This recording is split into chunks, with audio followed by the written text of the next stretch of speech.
আমাদের মধ্যে state council member অশোকদা আছে, অশোকদাকে মঞ্চে বরণ করে নিচ্ছেন। গোবিন্দদা আসবেন।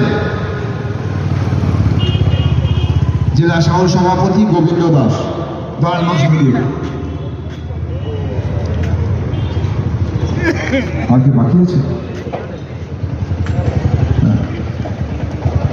গোবিন্দদাকে মঞ্চে বরণ করে নেবেন। শ্রী সজল রায়, একটা নাও। গোবিন্দদাকে, গোবিন্দদা জেলার সহসভাপতি গোবিন্দ দাস। এখন বক্তব্য রাখবেন মৌসুমী দাস। আপনারা রাস্তার মধ্যে দাঁড়াবেন না, দাঁড়িয়ে ভিড় করলে রাস্তাটা জ্যাম হবে, মানুষের অসুবিধা হবে। পিছন দিকে একটু ফাঁকা জায়গা থাকলে সেখানে ঢুকে পড়ুন, রাস্তাটাকে একটু ছেড়ে দেন। এখন বক্তব্য রাখছেন আমাদের জেলার সম্পাদিকা শ্রীমতী মৌসুমী দাস।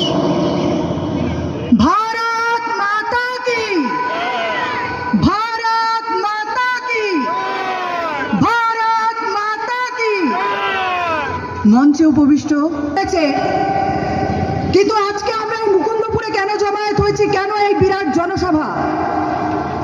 আপনারা ইতিমধ্যে সকলেই জানেন যে এই 109 নম্বর ওয়ার্ডে 110 নম্বর পার্টে যে বিএলও দেখেছেন, সকালে গেছি, সকাল থেকে দুপুর আবার বিকেলে বেরিয়েছি।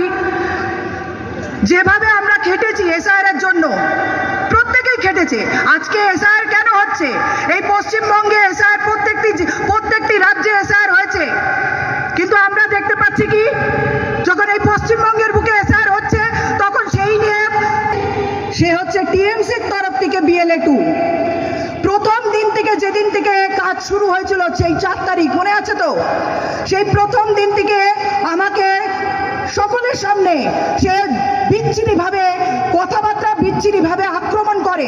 এমনকি যে বিএলওর সঙ্গে, সরকারি যে বিএলও আছে তার সঙ্গে বিএলএ 2 প্রত্যেকটি দলের তরফ থেকে সেই শুধু যাবে এবং নিষ্ঠাভাবে নিজের দায়িত্ব পালন করে কাজটা করবে।